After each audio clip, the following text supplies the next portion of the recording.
Assalamualaikum warahmatullahi wabarakatuh. Alhamdulillahirabbil alamin wassalatu wassalamu ala asrafil anbiya'i wal mursalin wa ala alihi wa sahbihi ajma'in. Asyhadu an la ilaha illallah wahdahu la syarikalah wa asyhadu anna Muhammadan abduhu wa rasuluh. Allahumma shalli ala sayyidina Muhammad wa ala ali sayyidina Muhammad la nabiyya ba'da amma ba'du. Kaum muslimin dan sahabat-sahabatku sekalian yang dirahmati Allah Subhanahu wa taala. Pertama-tama marilah kita panjatkan puji dan syukur kita atas kehadirat Allah Subhanahu wa taala. Tuhan yang telah memberikan kita sehat, yang telah menciptakan kita semua. Dengan senantiasa mengucapkan alhamdulillah rabbil alamin. Semoga ditambahkan nikmat kepada kita semua. Amin ya rabbal alamin. Tak lupa pula salawat beserta salam kita curahkan kepada suri tauladan kita semua, manusia yang paling baik, manusia yang paling mulia, yang telah membawa kita dari zaman jahiliyah ke zaman yang penuh cahaya ini, yaitu Islam, agama yang penuh keselamatan dan kebahagiaan. Beliau adalah Habibana wa Nabiyana Muhammad sallallahu alaihi wasallam. Semoga kepada keluarga, sahabat, dan siapa saja yang berpegang teguh kepada dunia Islam bisa mendapat syafaatnya dan masuk surga bersama. Amin ya rabbal alamin. Kaum muslimin, sahabat-sahabatku sekalian yang dirahmati Allah Subhanahu wa taala. Tujuan saya di sini ingin menyampaikan secara singkat tentang Isra Mi'raj Nabi Muhammad SAW. Semoga setelah mendengarkan tausiah dari saya ini, kita lebih semangat lagi untuk beribadah kepada Allah, terutama ibadah salat. Kaum muslimin, sahabat-sahabatku sekalian yang dirahmati Allah Subhanahu wa taala, dulu setelah Rasulullah mendapatkan berbagai cobaan, fitnah, hinaan, caci maki, sampai dilempari batu ketika minta pertolongan di Taif, sampai ingin dibunuh oleh orang-orang kafir. Tepatnya pada tahun yang disebut dengan tahun kesedihan atau tahun Amul Muzni. Pada saat itu, yaitu pamannya Abu Thalib dan istrinya Ummul Mukminin Sayyidatina Khadijah radhiyallahu anha wafat. Peristiwa ini terjadi sebelum Rasulullah hijrah ke Madinah. Pada suatu malam, Rasulullah dijemput oleh malaikat Jibril.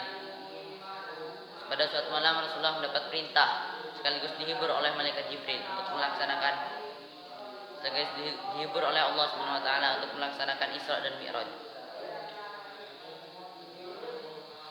Allah Subhanahu wa taala berfirman, A'udzu billahi minasyaitonir rajim. Bismillahirrahmanirrahim. Subhanalladzi asra bi 'abdihi lailam minal masjidil haram ilal masjidil aqsa alladzi barakna haulahu linuriyahu min ayatina innahu huwas samiul basir. Shadaqallahul azim. Shadaqa rasulun nabiyul karim wa nahnu ala dzalika minasyahidin. Yang artinya, Maha Suci Allah yang telah memperjalankan hambanya yaitu Muhammad pada malam hari dari Masjidil Haram ke Masjidil Aqsa yang telah kami berkahi sekelilingnya, agar kami memperlihatkan kepadanya sebagian tanda-tanda kebesaran kami. Sungguhnya Dia Allah Maha mendengar dan Maha melihat. Quran surah Al-Isra ayat 1. Pada ayat tersebut terlihat jelas bahwa Rasulullah diisrakan atau diperjalankan dari Masjidil Haram ke Masjidil Aqsa dengan mengendarai buraq dan ditemani oleh malaikat Jibril. Di tengah-tengah perjalanan beliau berhenti di suatu tempat. Lalu Rasulullah pun bertanya kepada Jibril, "Di manakah ini wahai Jibril?" Lalu Jibril pun menjawab, "Ini adalah Madinah, kota yang akan menolongmu, yang mana kelak kau akan berhijrah ke sini dan berdakwah, dan mereka akan menerima dakwahmu." Setelah mendengar jawaban Jibril, Rasulullah pun turun dan melaksanakan salat 2 rakaat di tempat itu. Setelah selesai salat, beliau melanjutkan perjalanan ke Masjidil Aqsa. Setelah sampai di Masjidil Aqsa, beliau turun dan mendapatkan buruknya di depan pintu masjid. Beliau melihat di sana ramai sekali orang. Lalu Rasulullah pun bertanya kepada Jibril, "Siapakah mereka wahai Jibril?" Jibril pun menjawab, "Mereka adalah nabi-nabi utusan Allah sebelummu." Setelah itu Rasulullah pun masuk. Rasulullah di sana dimuliakan. Kemudian beliau pun melaksanakan salat 2 rakaat dan mengimami para nabi-nabi yang lain. Setelah selesai salat pada malam itu juga Rasulullah langsung dimi'rajkan atau dinaikkan dari Masjidil Aqsa ke langit ke-7 hingga bertemu Allah. Di langit pertama Jibril minta agar pintu langit dibuka, maka terbukalah pintu langit untuknya. Kemudian Rasulullah di sana bertemu dengan Nabi Adam alaihissalam, mayang seluruh manusia. Lalu Rasulullah pun mengucapkan salam kepada Nabi Adam, dan Nabi Adam pun menjawab salam beliau. Kemudian menyatakan pengakuan atas kenabian beliau. Di langit pertama Rasulullah mendapat mukjizat, beliau bisa melihat roh-roh manusia. Roh-roh yang berbahagia berada di sebelah kanan dan roh-roh yang sengsara berada di sebelah kirinya. Setelah itu Rasulullah melanjutkan perjalanan menuju langit kedua. Di langit kedua beliau bertemu dengan Nabi Yahya dan Nabi Isa alaihissalam. Kemudian Rasulullah mengucapkan salam kepada mereka dan mereka pun menjawab salam beliau. Kemudian menyambutnya dan menyatakan pengakuan atas kenabian beliau. Lalu Rasulullah menuju langit ketiga. Di langit ketiga beliau bertemu dengan Nabi Yusuf alaihissalam. Lalu Rasulullah mengucapkan salam kepada Nabi Yusuf dan Nabi Yusuf pun menjawab salamnya. Kemudian menyatakan pengakuan atas kenabian beliau. Lalu Rasulullah melanjutkan perjalanan menuju langit keempat. Di langit keempat beliau bertemu dengan Nabi Idris alaihissalam. Lalu Rasulullah pun mengucapkan salam kepada Nabi Idris dan Nabi Idris pun menjawab salamnya. Kemudian menyambutnya dan menyatakan pengakuan atas kenabian beliau. Kemudian Rasulullah menuju langit kelima. Di langit kelima beliau bertemu dengan Nabi Harun alaihissalam. Lalu Rasulullah pun mengucapkan salam kepada Nabi Harun dan Nabi Harun pun menjawab salam beliau. Kemudian menyambutnya dan menyatakan pengakuan atas kenabian beliau. Lalu Rasulullah menuju langit keenam. Di langit keenam beliau bertemu dengan Nabi Musa alaihissalam. Lalu Rasulullah pun mengucapkan salam kepada Nabi Musa dan Nabi Musa pun menjawab salam beliau. Kemudian menyatakan pengakuan atas kenabian beliau. Ketika Rasulullah hendak pergi ke langit ketujuh, Nabi Musa menangis. Lalu Rasulullah pun bertanya, "Mengapa engkau menangis, wahai Nabi Musa?" Nabi Musa pun menjawab, "Aku menangis lantaran seorang nabi yang diutus setelahku akan membawa umatnya ke surga, dan jumlah umat yang ke surga jauh lebih banyak dari jumlah umatku yang ke surga." Setelah itu Rasulullah melanjutkan perjalanan menuju langit ketujuh. Di langit ketujuh beliau bertemu dengan Khalilullah Nabi Ibrahim alaihissalam. Lalu Rasulullah pun mengucapkan salam kepada Nabi Ibrahim dan Nabi Ibrahim pun menjawab salam beliau. Kemudian menyatakan pengakuan atas kenabian beliau. Selanjutnya Rasulullah dibawa naik ke Sidratul Muntaha, yang mana tempat itu terdapat buah sebesar kendi, daunnya sebesar telinga gajah, dan di sana terdapat ruangan yang terbuat dari emas, dan dalamnya terdapat lampu yang berkelap-kelip. Di sana Rasulullah melihat 4 sungai. 2 sungainya terlihat jelas, yaitu Sungai Nil dan Sungai Efrat, dan 2 sungai lain terlihat samar-samar, yang mana sungai itu berada di surga. Kemudian Rasulullah dibawa naik ke Baitul Ma'mur, tempat yang setiap harinya dimasuki oleh 70.000 malaikat, yang mana di sana akan kekal hingga hari kiamat. Kemudian Rasulullah dibawa naik ke tempat yang paling tinggi, yaitu bertemu Allah yang Maha Perkasa.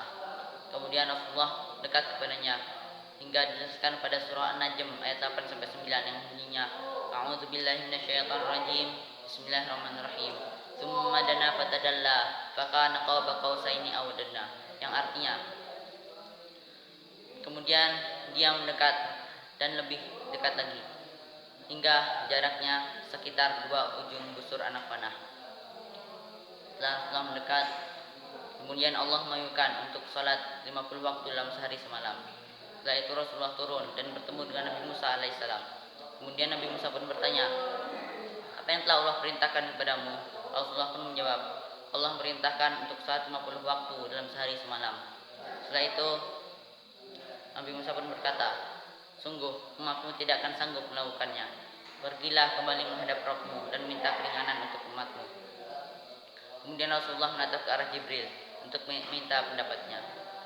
Lalu Jibril pun menjawab dengan isyarat, "Baiklah jika itu lebih baik dan kau berkeinginan demikian." Lalu Rasulullah pun pergi menghadap Allah untuk meminta keringanan agar waktu salatnya dikurangi, dan permintaannya pun dikabulkan hingga waktu salatnya dikurangi menjadi 40 waktu. Setelah itu Rasulullah turun dan bertemu lagi dengan Nabi Musa, lalu mengabarkan bahwa waktu salatnya telah dikurangi menjadi 40.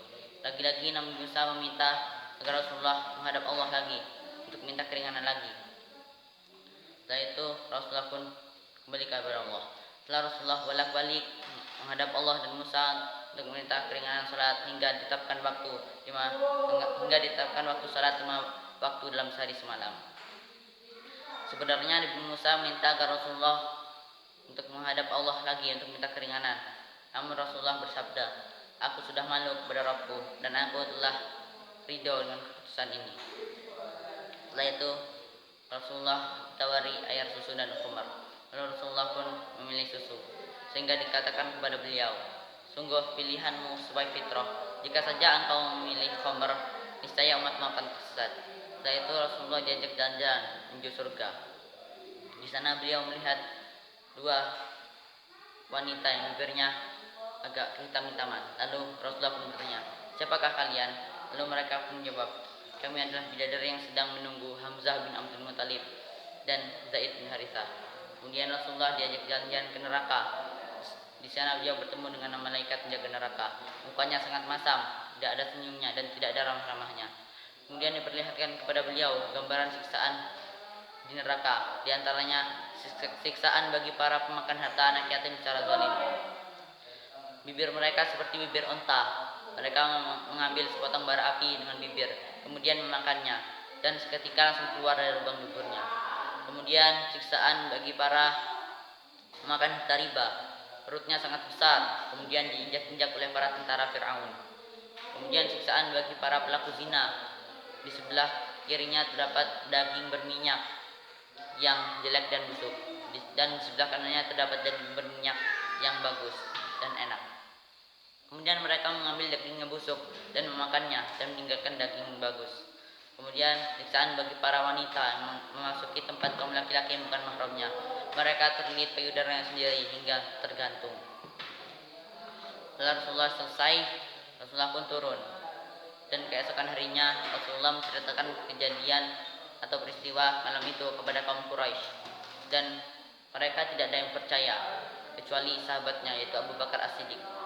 Dan ini merupakan salah satu sebab Abu Bakar diberi gelar As-Siddiq, yaitu orang yang percaya, orang yang selalu percaya kepada perkataan Rasul. Sebelum saya tutup, saya akan menyampaikan beberapa faedahnya. Dari kisah ini kita bisa tahu kebesaran Allah Subhanahu wa taala.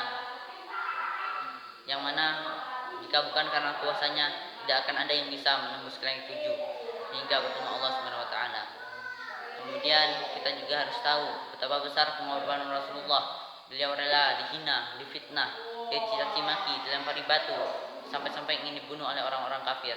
Tetapi beliau tetap bersabar dan tidak mengeluh. Beliau tetap bersemangat dalam menjalani dakwah Islam. Kemudian kita harus juga mengetahui betapa besarnya jasa Nabi Musa alaihissalam. Sebab karena ujarnya kita jadi sholat 5 waktu, bukan 50 waktu. Jika saja kita sholat 50 waktu, apakah kita siap menjalaninya? Kita kuat menjalaninya. Sedangkan sholat 5 waktu saja masih banyak yang bolong-bolong. Mereka sibuk dengan pekerjaan, bermain, dan aktivitas yang lainnya sehingga lalai pada waktu sholatnya. Padahal sholat adalah amal pertama yang akan dihisab di hari kiamat. Dan sholat juga merupakan wahyu Rasul yang Rasul terima melalui Allah langsung. Salat juga merupakan tiang agama, yang mana Rasul bersabda, "As-salatu amududdin." Salat adalah tiang agama. Jadi kita harus semangat untuk melaksanakan salat. Kemudian kita harus meninggalkan maksiat-maksiat, karena maksiat itu tidak ada gunanya. Hanya itu yang dapat saya sampaikan. Semoga bermanfaat. Dan jika ada kata-kata saya yang salah dan menyinggung, saya mohon maaf, dan kepada Allah saya mohon ampun. Saya akhiri, wabillahi taufiq wal hidayah. Wassalamualaikum warahmatullahi wabarakatuh.